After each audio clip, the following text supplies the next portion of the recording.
Hello guys, मेरा नाम रितेश नंद है और आपका स्वागत है हमारे यूट्यूब चैनल पे। इस पर्टिकुलर वीडियो में मैं एक्सप्लेन तो एक सुपर हीरो मूवी को करने वाला हूँ, पर ये दूसरी सुपर हीरो मूवीज से बहुत ही ज़्यादा अलग स्टैंड करती है, क्योंकि इसमें ना ही बड़े बड़े एक्शन सीक्वेंस हैं और ना ही इसका हीरो कुछ इंडियन फिल्मों की तरह चांद पे जाके अपने विलन्स को मारता है। इसे सबसे अलग बनाती है इसकी एक्टर्स की एक्टिंग और इसकी स्टोरी टेलिंग। तो स्टोरी में क्या क्या है, चलो बताता हूँ। मूवी की स्टार्टिंग एक नाटक को दिखाते हुए होती है जिसे ढेरों लोग देख रहे होते हैं और वहीं हमें अपना हीरो भी दिखता है जो कि अभी एक छोटा बच्चा था और वो नाटक के हीरो को देख सभी लोगों की तरह काफ़ी खुश था कि तभी वहाँ के नज़दीकी पटाखों के गोदाम में आग लग जाती है और एक बड़ा धमाका हो जाता है जिससे वहाँ भगदौड़ मच जाती है और अपना हीरो भी घायल हो जाता है। पर हीरो की नज़र अब भी उस नाटक के हीरो पर थी जो मरते मरते भी लोगों की जान बचा रहा था। प्रेजेंट टाइम में अब टीवी पर एक न्यूज़ आ रही होती है कि आज बिजली गिरने की काफ़ी आशंका है और तभी हम हीरो को देखते हैं जिसका नाम जेसन है। और जेसन अब एक टेलर है, पर उसके ख्वाब विदेश जाने के हैं और वो अपने पासपोर्ट के लिए फ़ोटो खिंचवा रहा होता है। और फोटो खिंचवाने के बाद जेसन अपनी गर्लफ्रेंड यानी बिंसी से मिलने जाता है और उससे बातें कर ही रहा होता है कि बिंसी का पुलिस वाला बाप वहां आ जाता है और जेसन को एक चमाट मारता है और बोलता है कि मेरी बेटी की मंगनी हो चुकी है, उसे परेशान करना बंद कर दे। और वहीं हम शिबू को देखते हैं जो कि पास के होटल में काम करता है और उसका पर्स कहीं गुम हो गया है, पर रात को ही उसका पर्स उसे मिल जाता है जिसमें उसके लवर का फोटो था। तभी शिबू भाई इतना परेशान थे पर्स को लेकर।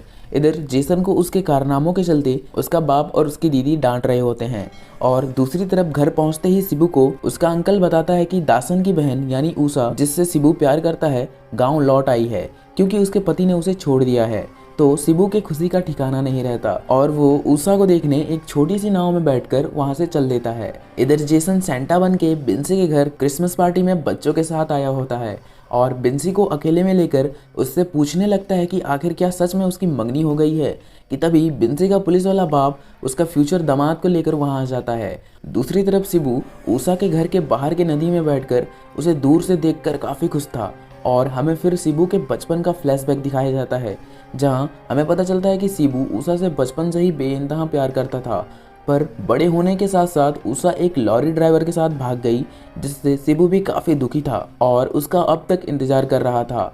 इसी दौरान जेसन और बिंसी का भी कॉलेज वाला फ्लैशबैक दिखाया जाता है और प्रेजेंट में अब सबको पता चल चुका होता है कि सेंटा के बेस में जेसन है और जेसन बिंसी के बाप पर चिल्ला रहा होता है कि आप ऐसा नहीं कर सकते और बिंसी का बाप गुस्सा होकर अपना गन निकाल लेता है। पर तभी ही जेसन और इधर शिबू दोनों के ऊपर एक साथ बिजली गिर जाती है और ये दोनों बेहोश हो जाते हैं। इधर गांव वाले जेसन को हॉस्पिटल ले जाते हैं और दूसरी तरफ शिबू उसी छोटे से नाव पर बेहोश पड़ा रहता है। हॉस्पिटल में जेसन होश में आता है जहां डॉक्टर उसके परिवार वालों को बताता है कि सब कुछ ठीक है, बस हम इसका एक ईसीजी टेस्ट करेंगे और ये वापस घर जा सकता है। जेसन कुछ अजीब सा फील कर रहा था और जब उसका ईसीजी टेस्ट किया जाता है तो वो मशीन ही खराब हो जाती है। दूसरी तरफ शिबू को भी होश आता है और हम देखते हैं कि कुछ इलाज ना कराने के कारण उसकी हालत थोड़ी खराब होती है। वो गिरते पड़ते घर आता है और अपने बिस्तर पर गिर जाता है। शिबू दर्द के मारे काफ़ी कांप रहा होता है जहां हम देखते हैं कि उसके हाथ हिलने से पूरा घर हिलने लगता है और उसका अंकल उसे डर के मारे उठाता है जिससे सब कुछ शांत हो जाता है। जेसन और उसका परिवार घर पहुंचता है जहां हम देखते हैं कि जेसन का जीजा उसे देखते ही ताने मारने लगता है, जहां हमें पता चलता है कि जेसन के परिवार का उसके जीजा के साथ नहीं पड़ता था। जेसन को घर के बाहर बिंसी का शादी का कार्ड मिलता है और वो फिर से दुखी होकर बाथरूम में जाकर रोने लगता है। फिर उसकी दीदी उसे अपने गहने देकर बोलती है कि इसे बेचकर अपने पासपोर्ट के लिए कुछ पैसे इकट्ठे कर ले। अगली सुबह जेसन उन पैसों को लेकर अपनी दुकान जाता है जहाँ ऊषा का बड़ा भाई दासन, जो कि जेसन के ही दुकान में काम करता था, जेसन से अपनी भांजी के ऑपरेशन के लिए कुछ पैसे मांगता है, पर जेसन उससे झूठ बोलता है कि उसके पास पैसे नहीं है और उन पैसों को कबर्ड में छिपा देता है। फिर जेसन एक लड़की के पास जाता है जिसका मूवी में तो नाम नहीं बताया गया है, पर उसको सब ब्रूसली के नाम से जानते हैं क्योंकि वो बच्चों को कराटे सिखाती थी, तो हम भी उसे ब्रूसली बोलेंगे।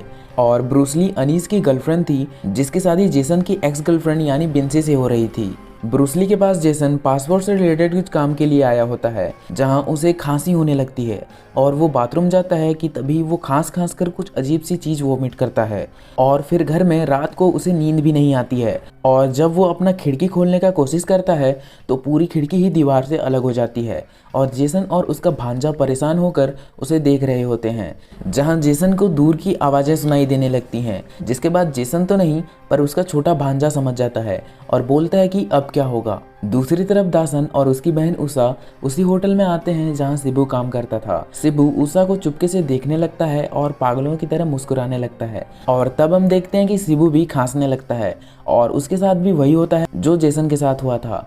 अगली सुबह जेसन कुछ अजीब हरकतें करने लगता है, जिसे देख उसके घर वाले चौंक जाते हैं। उसी के बाद जेसन की दीदी को उसका पुलिस वाला जीजा किसी कारण से गाली देकर मार रहा होता है। जेसन मजाक मजाक में बोलता है कि मेरी दीदी को छोड़ दो वरना बुरा होगा और अपने जीजा को बस हल्का सा धक्का मार देता है, पर उसका जीजा उसी हल्के से धक्के के कारण कुएं के दीवार को तोड़कर उसके अंदर गिर जाता है और ये लोग उसको हॉस्पिटल ले जाते हैं, जहां डॉक्टर जेसन से बोलता है कि तुम्हारी भी रिपोर्ट आ चुकी है पर रिपोर्ट में कुछ गड़बड़ी है, तुम्हें ठीक तो लग रहा है ना। तो जेसन डॉक्टर से बोलता है कि हाँ बस थोड़ी खांसी हुई थी, पर जेसन को धीरे धीरे अपनी शक्तियों के बारे में पता चलने लगा था और इन सब में उसका भांजा सबसे ज़्यादा एक्साइटेड होता है। आप लोगों को तो पता ही होगा बच्चों में सुपर हीरो का क्रेज़ कितना होता है। इसी के साथ मूवी में एक गाना चलता है और उसी पूरे गाने में हमको दिखाते हैं कि जेसन और शिबू अपने सुपर पावर्स को धीरे धीरे समझ रहे हैं और यूज़ कर रहे हैं। शिबू भी काफ़ी खुश था क्योंकि उसे लगता है कि यही उसका एक चांस है उषा को अपना बनाने का और उसके पीछे पीछे घूमने लगता है।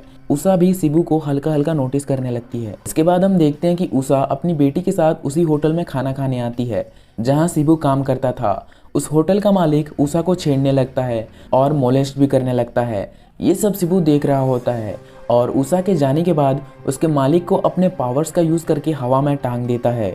उसका मालिक काफ़ी डर जाता है और अपने जान की भीख मांगने लगता है। शिबू उसे धमकी भी देता है कि पुलिस या फिर किसी को बताने का कोई फ़ायदा नहीं, मेरा कद अब उनसे कहीं ज़्यादा ऊपर आ चुका है। भाई शिबू को देखकर तो ऐसा लगता ही नहीं था कि वो मूवी का विलन है, ऐसा लगता है कि फिल्म के दूसरे हीरो की कहानी हमें साथ साथ दिखाई जा रही है। इसके बाद हम देखते हैं कि उषा के भाई दासन का दोस्त उषा को देखने आया है, यानी उससे शादी करना चाहता है। उषा शादी नहीं करना चाहती थी, पर दासन बोलता है कि उसके बुरे वक्त में उसी दोस्त ने उसकी सबसे ज़्यादा मदद की है, तो उषा मजबूरन मान जाती है और दुखी होकर बैठी होती है कि शिबू एकदम चकाचक होकर उषा को उसका छाता लौटाने कम और उसे देखने ज़्यादा आया होता है कि तभी उषा की बेटी घर के अंदर बेहोश हो जाती है, जिसे शिबू सुन लेता है और उसे हॉस्पिटल लेने में उषा की हेल्प करता है। दूसरी तरफ जेसन का पासपोर्ट वेरिफिकेशन रिजेक्ट हो गया होता है, तो ये लोग पुलिस स्टेशन जाते हैं क्योंकि जेसन को लगता है कि उसके जीजा ने ही कुछ गड़बड़ी की होगी। तो बिंसी का बाप जेसन से बोलता है कि इसके पीछे उसके जीजा का हाथ नहीं उसका हाथ है, उसी ने जेसन के पासपोर्ट वेरिफिकेशन में टांग अड़ाई है। और तभी बिंसी का बाप गुस्से में जेसन को ये भी बता देता है कि मार्की उसका बाप नहीं है और उसका बाप एक नाटक वाला था जो कि एक धमाके में मारा गया और उसी धमाके के चलते जेसन की याददाश्त चली गई और ये मार्की तुझे अपने साथ ले आया। ये सब सुनकर जेसन काफी दुखी होकर वहां से चला जाता है। घर में जब जेसन दुखी होकर बैठा होता है तो मार्की एक सूटकेस लेकर जेसन के पास आता है और जेसन से बोलता है कि ये तुम्हारे पापा की आखिरी निशानियां हैं। मार्की जेसन को उसके बाप के बारे में भी बताता है कि उस दिन जब धमाका हुआ था तो जेसन का बाप बच सकता था, पर उसने लोगों की मदद की और वो एक सच्चा हीरो है। जेसन को भी हल्का हल्का सब कुछ याद आने लगा था कि तभी जेसन को पता चलता है कि उसके पुलिस थाने से घर लौटने के बाद बिंसी के बाप ने मार्की की पिटाई की थी, जिसके बाद जेसन काफ़ी गुस्से में बदला लेने के लिए घर से निकल जाता है। और इधर हॉस्पिटल में ही डॉक्टर उषा से बोलती है कि हमें तुरंत ही उसकी बेटी का ऑपरेशन करना होगा, जिसके लिए उषा को 40,000 रुपयों की ज़रूरत है। ये सब शिबू सुन रहा होता है और उषा की मदद करने का सोचता है और तभी उसकी नज़र बैंक के ऊपर पड़ती है। शिबू फिर रात होने का इंतजार करता है और एक मास्क पहनकर बैंक लूटने आ जाता है, जहां शिबू अपनी पावर्स का यूज़ करके लॉकर खोल देता है और बैंक के सारे पैसे लूट लेता है। और दूसरी तरफ उसी रात को जेसन भी मार्की का यानी अपनी बाप का बदला लेने बिंसी के बाप के पास पहुंचता है, जो कि एक फंक्शन में होता है। जेसन वहां मास्क लगाकर पहुंचता है और वहां पर पुलिस वालों के साथ लड़ने लगता है और वहीं उसकी ब्रूसली के साथ भी दो हाथ हो जाती है। इसके बाद जेसन वहां से मिन्नल मुरली लिखकर चला जाता है। दूसरी तरफ शिबू पैसे लेकर हॉस्पिटल पहुंचता है, पर वो देखता है कि उषा का भाई दासन ने ऑपरेशन की फीस भर दी है। तो शिबू उषा से बोलता है कि बच्ची को कुछ नहीं होगा, बस तुम चिंता मत करना। ऐसा बोल शिबू वहाँ से चला जाता है। अगली सुबह पुलिस वाले उसी बैंक को चेक कर रहे होते हैं और उन्हें लगता है कि ये काम भी उसी मिन्नल मुरली का होगा। यहाँ शिबू और जेसन दोनों होते हैं। जेसन ये सोचता है कि ये काम तो उसने नहीं किया, तो ऐसा करने वाला कौन होगा। पर शिबू खुश था क्योंकि उस मिन्नल मुरली की वजह से उस पर अब कोई शक नहीं करेगा। दूसरी तरफ जेसन के जीजा को जेसन पर शक होने लगता है और उसका शक यकीन में तब बदल जाता है जब वो उस मास्क और लुंगी को जेसन के घर में देखता है जिसे मिन्नल मुरली ने पहन रखा था। तो जीजा ये सब सबूत लेकर पुलिस स्टेशन की तरफ निकल जाता है और इसके बारे में जेसन को जब पता लगता है तो वो फुल स्पीड में उसके पीछे भागने लगता है और अपने जीजा की चलती वैन को रोक लेता है और उसके साइलेंसर को एक रस्सी की तरह मोड़ देता है। उसका जीजा जब उतर कर देखने लगता है तो जेसन एक बस पर लटक कर भाग जाता है। तभी हमें पता चलता है कि वो बस अनीस और बिंसी की शादी पर जा रहा था और उस बस में सभी होते हैं। गले में पट्टा पहने ब्रूस ली, जेसन का भांजा, यहाँ तक कि उषा और शिबू भी होते हैं। जेसन भी उसी बस में बैठकर शादी में पहुंचता है। जेसन और ब्रूस ली शादी में कम इन दोनों को दिखाने आए होते हैं कि इन दोनों की शादी से इन्हें कोई फर्क नहीं पड़ता। उषा भी अब शिबू से खुलकर बातें करने लगती है जिससे शिबू बहुत ही खुश था। अगली सुबह पुलिस स्टेशन में जब जेसन का जीजा बिंसी के पापा से बोलता है कि मिन्नल मुरली जेसन ही है और उसी ने बदला लेने के लिए उस दिन हमला किया था, पर ये इसकी बातों पर विश्वास नहीं करता और तभी एक पुलिस वाला आता है जो कि बताता है कि जेसन और दासन का झगड़ा हो गया है। वजह यह थी कि जेसन के रखे पैसों को किसी ने चुरा लिया है और जेसन को जब ये पता चलता है कि दासन ने पैसे चुराए हैं तो जेसन उसे काफ़ी खरी खोटी सुनाने लगता है। दासन ने अपनी भांजी की ऑपरेशन के लिए वो पैसे चुराए थे, जिस कारण से जेसन को उसके घर वाले डांटने लगते हैं कि उसे दासन को इतना ज़्यादा नहीं सुनाना था। और मार्की जेसन से बोलता है कि दूसरों की मदद करके आगे बढ़ने में ही भलाई है, तभी तुम अपने पिता की तरह बन पाओगे। जेसन भी दासन के लिए काफ़ी बुरा फील करता है और उससे माफ़ी मांगने उसके घर जाता है, पर दासन घर पर नहीं होता। असल में दासन अब भी जेसन की दुकान में होता है जहां शिबू आ जाता है और दासन को पैसे देकर बोलता है कि तुम इसे रख लो, तुम्हें इसकी ज़रूरत है। दासन को बचपन से ही शिबू पसंद नहीं था, तो दासन पूछता है कि इसके बाद तुम्हें क्या चाहिए। तो शिबू अपने दिल का हाल बताता है और दासन से बोलता है कि उसे उषा से शादी करनी है। तो दासन गुस्से में बोलता है कि ये ख्याल तुम अपने दिमाग से हटा लो, तुम एक पागल हो और मैं अपनी बहन का हाथ किसी पागल के हाथ में नहीं दूंगा। जिसके बाद शिबू वहां से गुस्से में आकर चला जाता है और वापस फिर से उसी दुकान में आकर अपनी पावर से दासन के आगे एक नुकीली कैंची रोक देता है, जिससे दासन काफ़ी डर जाता है। शिबू दासन से बोलता है कि अब तुम मेरे प्यार के बीच में आ गए हो, अगर तुम मर जाओगे तो उषा मुझसे शादी करेगी। ऐसा बोल शिबू उस दुकान में आग लगाकर खुद ही बाहर आकर चिल्लाने लगता है कि दुकान में आग लग गई है। तभी वहाँ बहुत से लोग जमा हो जाते हैं और थोड़ा मोड़ा आग बुझाकर दासन के अजले शरीर को बाहर निकालते हैं। जेसन भी वहाँ पहुँचता है और जब दुकान के अंदर जाता है तो वो देखता है कि वहाँ मिन्नल मुरली लिखा हुआ होता है, जिसके बाद दासन को जलाया जाता है। और कुछ लोग अब जेसन पर शक करने लगते हैं क्योंकि उसकी दासन के साथ लड़ाई हुई थी और इस होटल के मालिक को पता होता है कि ये काम शिबू का होगा और वो भी डर के मारे गांव छोड़कर चला जाता है। इधर पुलिस भी जेसन के जले हुए दुकान में चेक करने आती है और उनको भी जेसन पर शक था। नेक्स्ट सीन में जेसन ब्रूस ली के यहाँ उदास बैठा होता है और ब्रूस ली को सच बता देता है कि मास्क वाला सुपर हीरो मिन्नल मुरली वही है। पहले तो ब्रूस ली को ये मजाक लगता है और जब जेसन ये करता है तो वो समझ जाती है और जेसन से बोलने लगती है कि इसका मतलब तुम्ही ने दासन को मारा है और बैंक भी तुम्ही ने लूटा है और उस फंक्शन में मुझे भी तुम्ही ने मारा। ऐसा बोल ब्रूस ली उसे ज़बरदस्त लात मारती है, पर जेसन उससे बोलता है कि दासन को उसने नहीं मारा और बैंक भी उसने नहीं लूटा। गांव में और कोई है जो उसके नाम का यूज़ करके ये सब काम कर रहा है। तो ब्रूस ली जेसन का मदद करने का सोचती है और ये लोग सबूत ढूंढने जेसन के दुकान के बाहर आ जाते हैं, जहां जेसन की नज़र सीसीटीवी कैमरे पर पड़ती है और वो पुलिस स्टेशन पहुंचता है अनीस और उसके सीसीटीवी फुटेज को लेकर, क्योंकि जिसने भी दासन को मारा होगा उसमें रिकॉर्ड हो गया होगा। ये बात जब शिबू को पता चलती है तो वो फिर से एक मास्क पहनकर पुलिस स्टेशन आ जाता है और पुलिस वालों को मारने लगता है।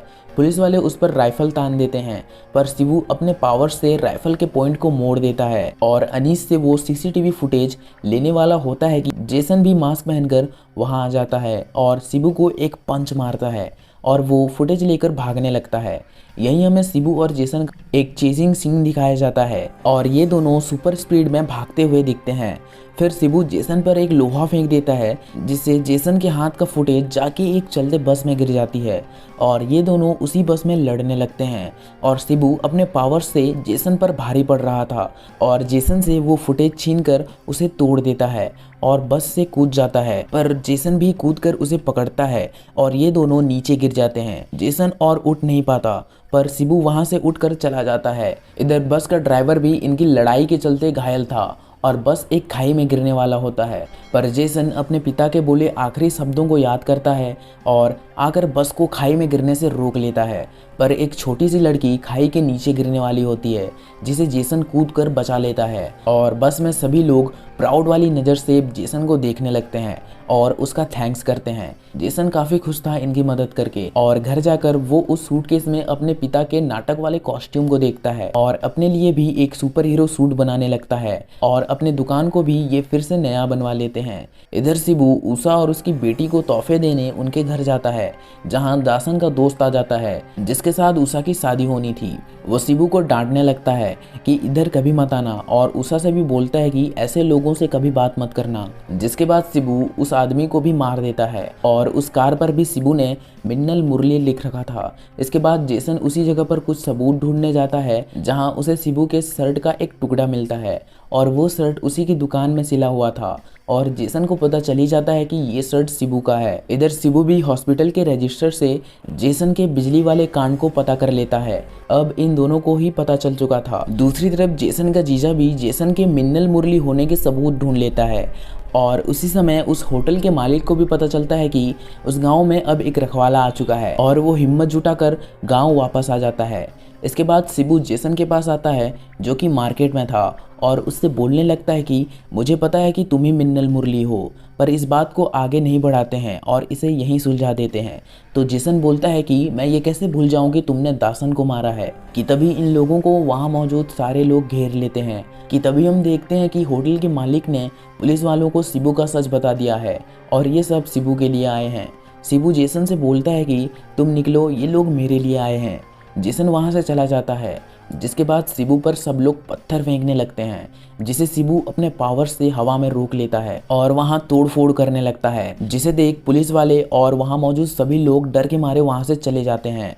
इधर जेसन को भी उसका जीजा मिन्नल मुरली होने के कारण जेल में बंद कर देता है। जेसन चाहता तो पूरी जेल तोड़कर वहां से भाग सकता था, पर अपना जेसन ऐसा नहीं था। इधर पूरे गांव वाले इकट्ठा होकर मसाल लिए शिबू को सबक सिखाने का सोचते हैं और उसके घर की तरफ बढ़ने लगते हैं। शिबू अपने घर पहुंचता है तो वो देखता है कि उषा उसकी बेटी के साथ उसके घर में है और शिबू ये देखकर बहुत ही खुश होता है।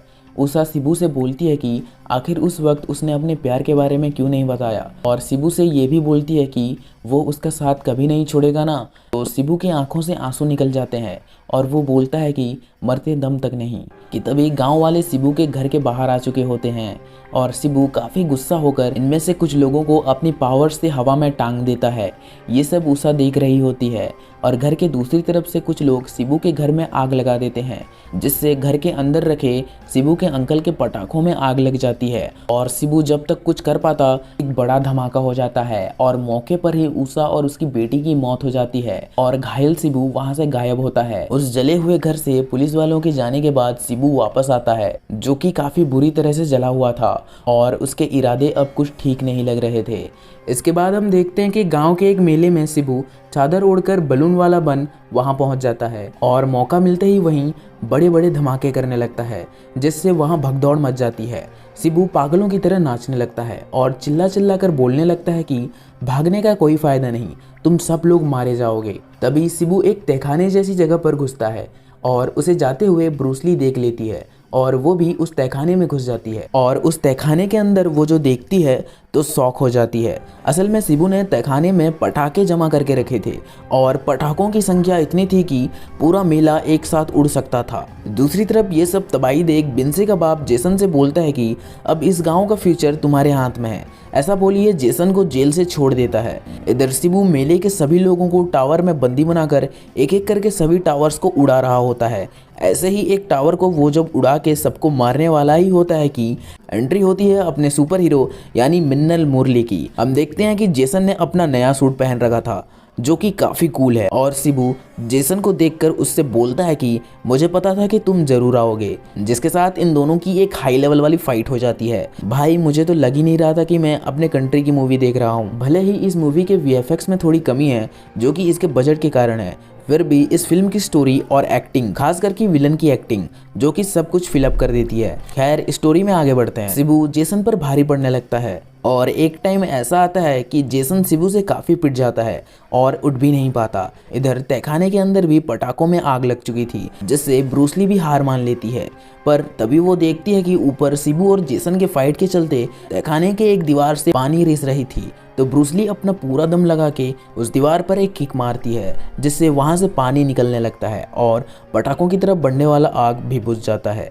दूसरी तरफ जेसन भी अपने बाप के कहे आखिरी शब्दों और आखिरी पलों को याद करके वापस उठता है, जिसे देख सब खुश हो जाते हैं। और तभी हम देखते हैं कि जेसन की शक्तियां भी कुछ बढ़ गई हैं और वो फिर से शिबू के साथ लड़ने लगता है और पास में मूर्ति के भाले से शिबू के सीने के आर पार कर देता है, जिससे शिबू की वहीं मौत हो जाती है। भाई मेरे को शिबू के लिए अब भी बुरा ही लग रहा था। उसने जिंदगी भर अपने प्यार को पाने के लिए जिया और जब उसे प्यार मिला तो दुनिया ने उसे भी छीन लिया।